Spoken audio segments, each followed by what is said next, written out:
नमस्कार, जय हिंद साथियों। मैं सुनील त्यागी और आप देख रहे हैं goal of student study platform.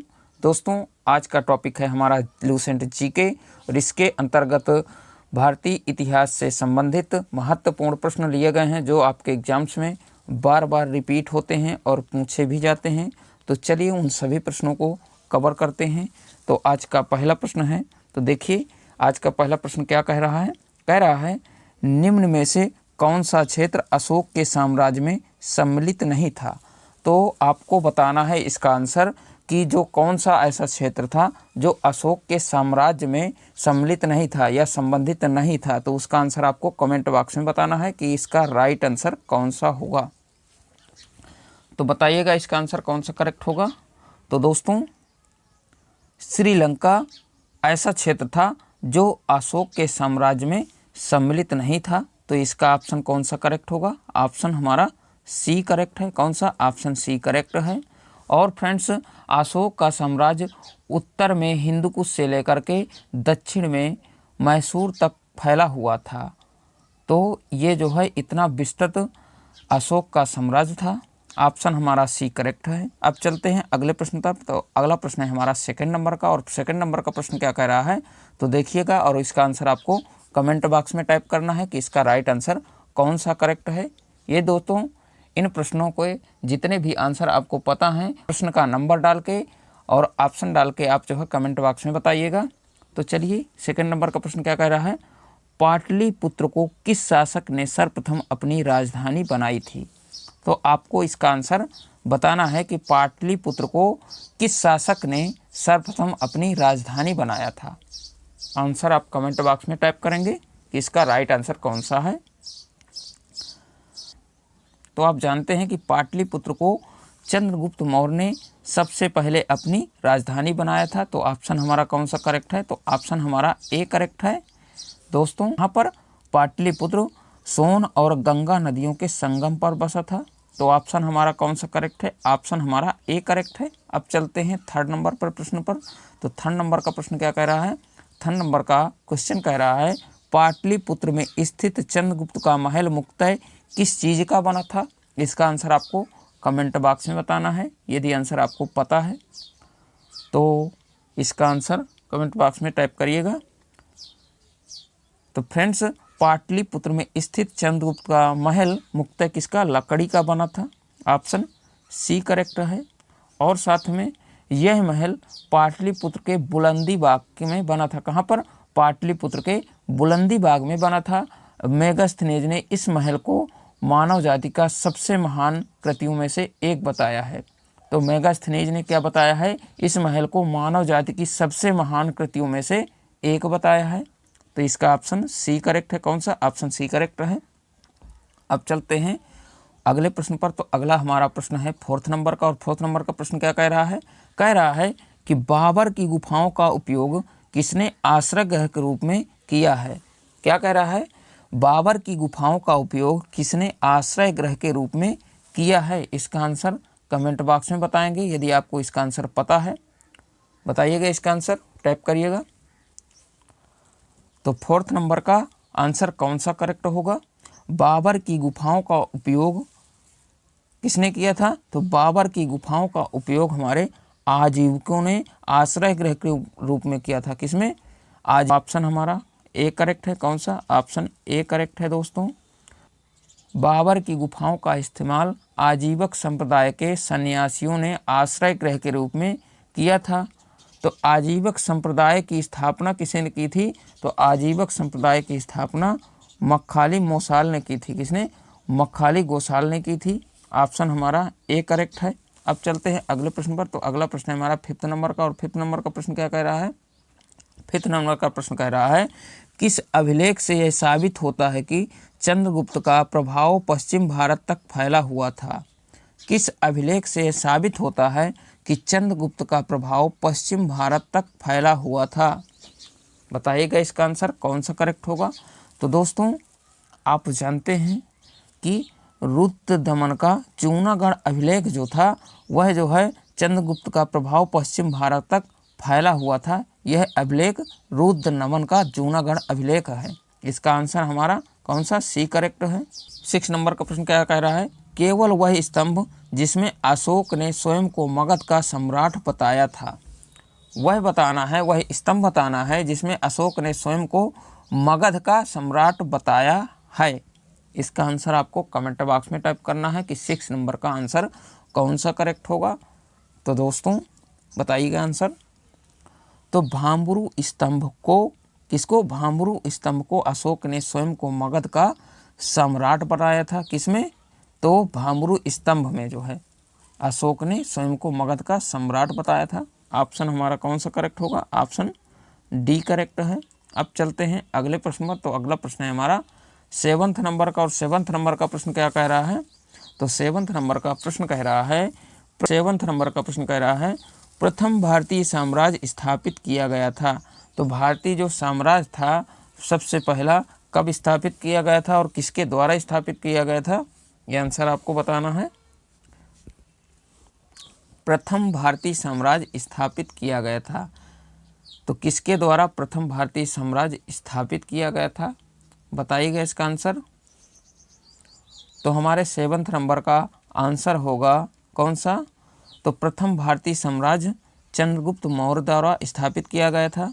Option हमारा सी करेक्ट है। कौन सा? ऑप्शन सी करेक्ट है। अब चलते हैं 8 नंबर प्रश्न। तो प्रश्न नंबर 8 क्या कह रहा है? उत्तरांचल में अशोक का एक शिलालेख स्थित है। तो इसमें बताना है कि उत्तरांचल में किस जगह जो है अशोक का शिलालेख स्थित है। आंसर आपको कमेंट बॉक्स में बताना है। तो बताइएगा इसका आंसर। तो दोस्तों उत्तरांचल के कालसी में अशोक का शिलालेख स्थित है। कहाँ पर? उत्तरांचल के कालसी में अशोक का शिलालेख स्थित है। तो इसका ऑप्शन कौन सा करेक्ट होगा? ऑप्शन हमारा बी करेक्ट है। कौन सा? ऑप्शन बी करेक्ट है। अब चलते हैं अगले प्रश्न की तरफ। तो अगला प्रश्न है हमारा 9th नंबर का, और 9th नंबर का प्रश्न क्या कह रहा है? सांची का स्तूप किसने बनाया था? आंसर आपको कमेंट बॉक्स में बताना है कि सांची का स्तूप किसने बनवाया था। तो दोस्तों हम जानते हैं कि सांची का स्तूप किसने बनाया था। तो सांची का स्तूप किसने बनाया था? अशोक ने बनवाया था। तो इसका ऑप्शन कौन सा करेक्ट होगा? ऑप्शन हमारा ए करेक्ट है। सांची का स्तूप अशोक ने बनवाया था, सम्राट अशोक ने बनवाया था। ऑप्शन ए करेक्ट है। अब चलते हैं 10th नंबर प्रश्न पर। तो 10th नंबर का प्रश्न क्या कह रहा है? कह रहा है अशोक के शिलालेखों को पढ़ने वाला प्रथम अंग्रेज कौन था? इसका आंसर आपको कमेंट बॉक्स में बताना है। और दोस्तों ये इतनी बार पूछा गया है, बार बार रिपीट होने वाला प्रश्न है कि अशोक के शिलालेखों को पढ़ने वाला प्रथम अंग्रेज कौन था। तो इसका आंसर कमेंट बॉक्स में बताइएगा। तो हम जानते हैं कि जेम्स प्रिंसेप जो था वह जो है अशोक को शिलालेखों को पढ़ने वाला प्रथम अंग्रेज था। कौन था? जेम्स प्रिंसेप, जो अशोक के शिलालेखों को प्रथम जो है अंग्रेज पढ़ने वाला व्यक्ति था। ऑप्शन कौन सा करेक्ट होगा? ऑप्शन हमारा डी करेक्ट है। कौन सा? ऑप्शन डी करेक्ट है। अब चलते हैं अगले प्रश्न पर। तो अगला प्रश्न होगा कलिंग क्या कह रहा है? कलिंग युद्ध की विजय तथा क्षत्रियों का वर्णन अशोक के किस शिलालेख में है? तो आपको बताना है कि जो कलिंग की विजय थी और साथ में क्षत्रियों का वर्णन अशोक के किस शिलालेख में लिखा गया है या दर्शित है। आंसर आप कमेंट बॉक्स में बताएंगे। तो हम जानते हैं कि कलिंग युद्ध की विजय तथा क्षत्रियों का वर्णन अशोक के शिलालेख किसने में? तो शिलालेख 13 में स्थित है। शिलालेख 13 में स्थित है। तो इसका ऑप्शन डी करेक्ट होगा। दोस्तों कलिंग की विजय तथा क्षत्रियों का वर्णन अशोक के शिलालेख 13 में लिखा गया है या अभिलेख में है। तो इसका आंसर हमारा डी करेक्ट है। अब चलते हैं अगले प्रश्न में। तो अगला प्रश्न है हमारा 12th नंबर का, और 12th नंबर का प्रश्न क्या कह रहा है? आपको 12th नंबर का प्रश्न क्या कह रहा है? प्रश्न कह रहा है प्रसिद्ध यूनानी राजदूत मेगास्थनीज भारत में किसके दरबार में आया था? तो आपको बताया है कि मेगास्थनीज जो थे वो किसके दरबार में आए थे। तो हम जानते हैं कि चंद्रगुप्त मौर्य के दरबार में मेगास्थनीज आए थे। किसके दरबार में? चंद्रगुप्त के दरबार में। तो ऑप्शन इसका हमारा सी करेक्ट होगा। कौन सा? ऑप्शन सी करेक्ट है।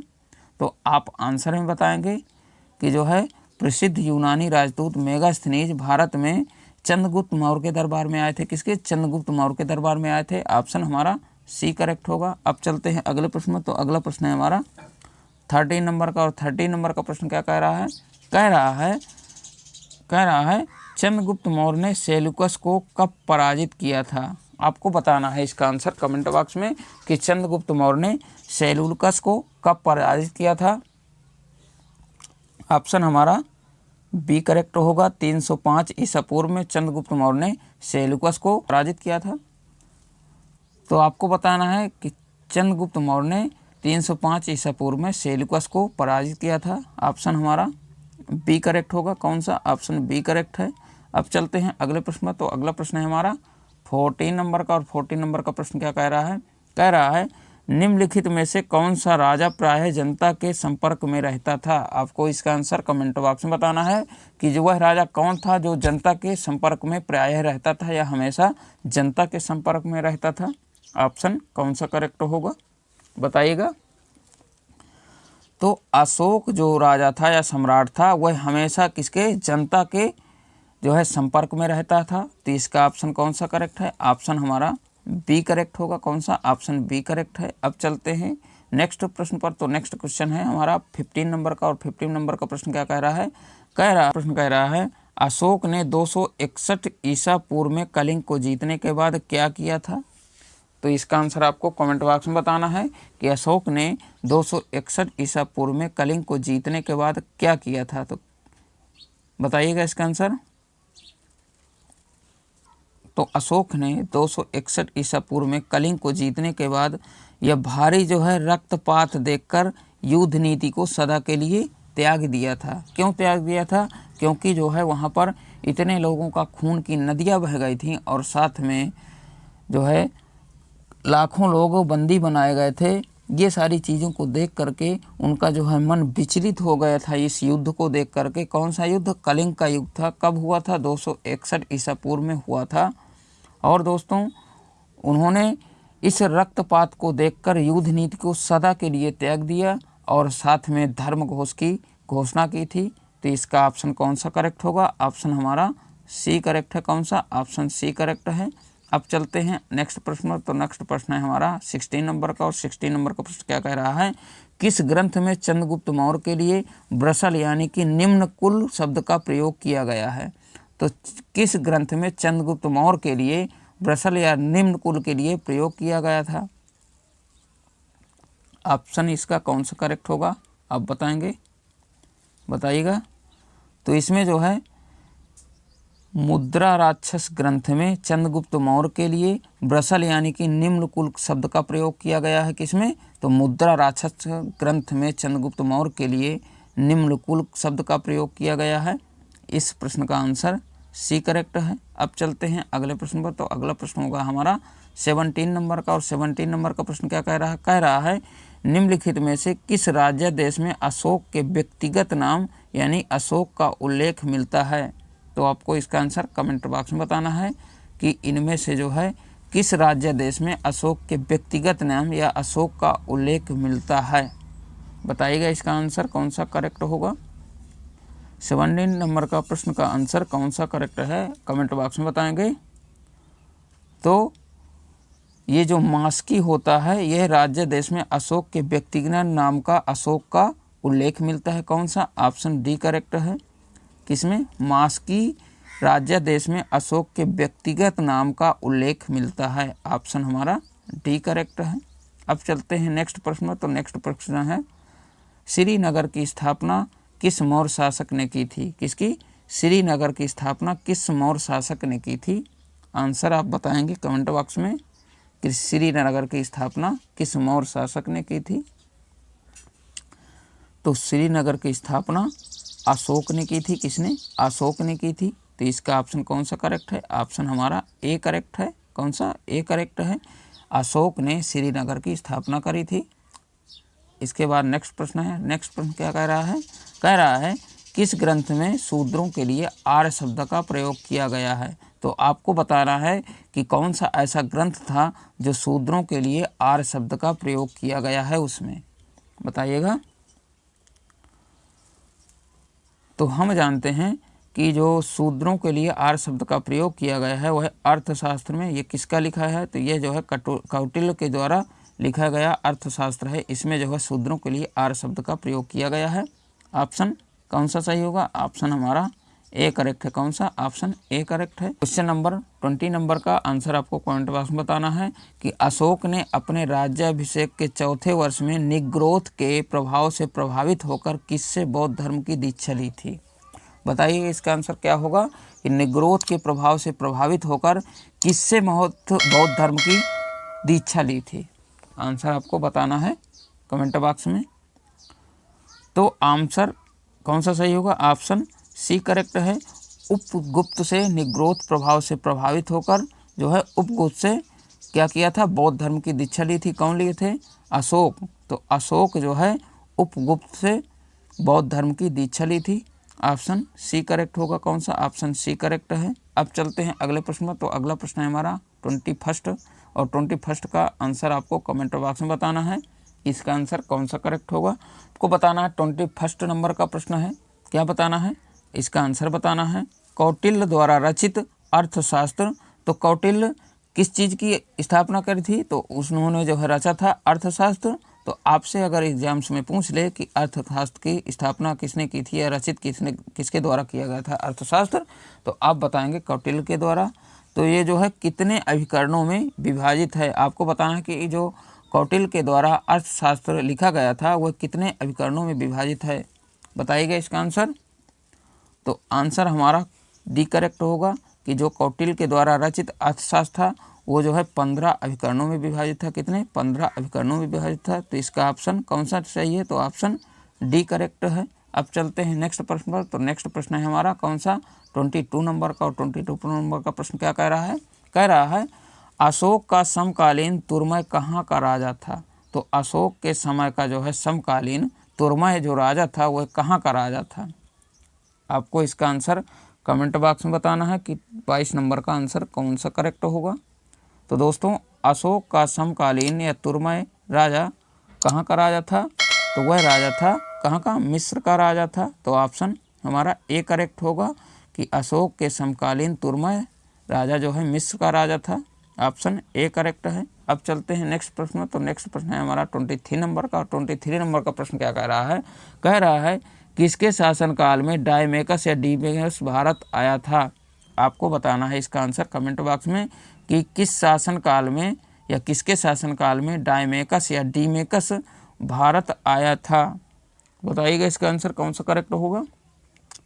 जो डायमेकस था यह जो है बिंदुसार के शासनकाल में भारत आया था। कहाँ पर भारत आया था? किसके शासनकाल में? तो ये बिंदुसार के डायमेकस शासनकाल में भारत आया था। ऑप्शन हमारा बी करेक्ट है। कौन सा? ऑप्शन बी करेक्ट है। अब चलते हैं नेक्स्ट प्रश्न में। तो नेक्स्ट प्रश्न है हमारा 24 नंबर का। 24 नंबर का प्रश्न क्या कह रहा है? कह रहा है निम्नलिखित अभिलेखों में से किसमें अशोक का नामोल्लेख हुआ है? इसका आंसर आपको कमेंट बॉक्स में बताना है कि जो किसके अभिलेखों में से किसका जो है अशोक का नामोल्लेख हुआ है, बताना है इसका आंसर। तो हम जानते हैं कि जो ये गुर्जरा में अभिलेखों में से अशोक का नामोल्लेख हुआ है। किसका? अशोक का नामोल्लेख गुर्जरा में हुआ है। तो ऑप्शन हमारा ए करेक्ट है। कौन सा? ऑप्शन ए करेक्ट है। क्यों करेक्ट है? क्योंकि दोस्तों जो गुर्जरा था उसमें अशोक के अभिलेखों का नामोल्लेख हुआ था। ऑप्शन ए करेक्ट है। अब चलते हैं नेक्स्ट प्रश्न पर। तो आपको प्रश्न नंबर 25 का आंसर कमेंट बॉक्स में बताना है। किस बौद्ध मूल ग्रंथ में मौर्य सम्राट अशोक का विवरण शामिल है? आपको बताना है कि बौद्ध मूल ग्रंथ में मौर्य सम्राट अशोक का विवरण शामिल है। तो इसका आंसर कौन सा करेक्ट होगा? तो ये जो महावंश बौद्ध मूल ग्रंथ है इसमें मौर्य सम्राट अशोक का विवरण शामिल है। किसमें? महावंश बौद्ध धर्म का जो है मूल ग्रंथ है इसमें सम्राट अशोक का विवरण शामिल है। तो इसका ऑप्शन कौन सा करेक्ट होगा? ऑप्शन हमारा डी करेक्ट है। कौन सा? ऑप्शन डी करेक्ट है। तो दोस्तों यदि हमारी क्लास आपको पसंद आई हो तो आप हमारे चैनल को लाइक शेयर और सब्सक्राइब करने के साथ साथ अपने फ्रेंड्स को भी शेयर करिएगा ताकि आपके फ्रेंड्स की भी मदद हो सके। तो मिलते हैं नेक्स्ट सेशन में, तब तक के लिए जय हिंद, वंदे मातरम साथियों।